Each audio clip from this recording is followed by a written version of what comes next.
The first stab at a new technology rarely goes smoothly. It was true with the Odyssey and now with the Channel F.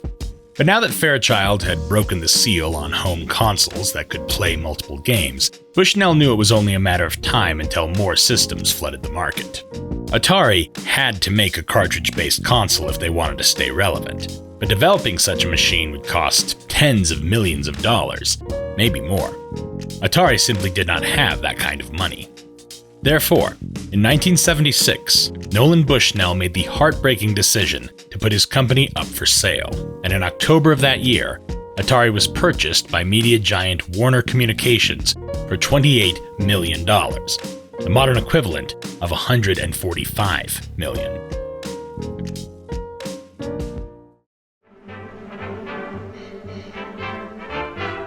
Ted Dabney had left Atari in 1973. So Bushnell ended up taking the lion's share of the money from Atari's sale. At just 33 years of age, Bushnell was extremely rich and wasted no time in putting his money to use.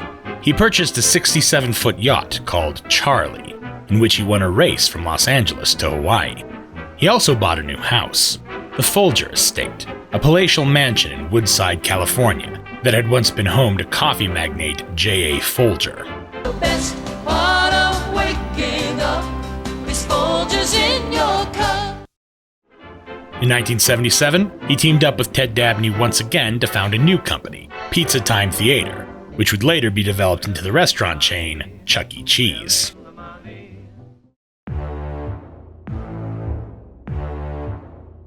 Things were going well for Nolan Bushnell, but the employees he left behind at Atari did not like working in their new corporate environment.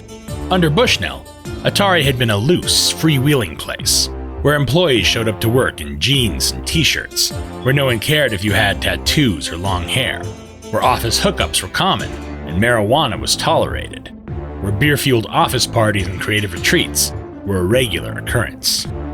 Bushnell actively cultivated this laid-back environment with a 2-page manifesto declaring Atari a place where we can be friends and comrades apart from the organizational hierarchy, while also declaring that an unethical corporation has no right to exist.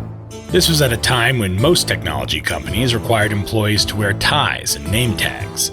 In many ways, Bushnell set the mold for how tech companies operate to this day, as laissez-faire environments that attempt to cultivate a sense of fun, creativity, and community, all while working long hours and making tons of money, of course.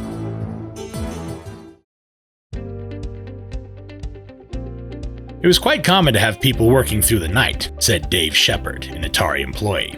Sometimes we'd work 24 hours just because we were excited about what we were doing. Another employee, Noah Anglin, who had worked for IBM, said this: "What I saw was these absolutely brilliant, hard-working guys. They redefined hard work and the ability to work hard."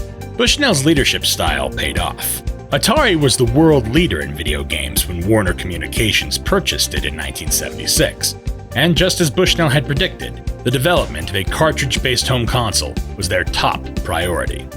The Channel F had sold poorly, and other cartridge-based systems, like the monochrome RCA Studio 2, did even worse.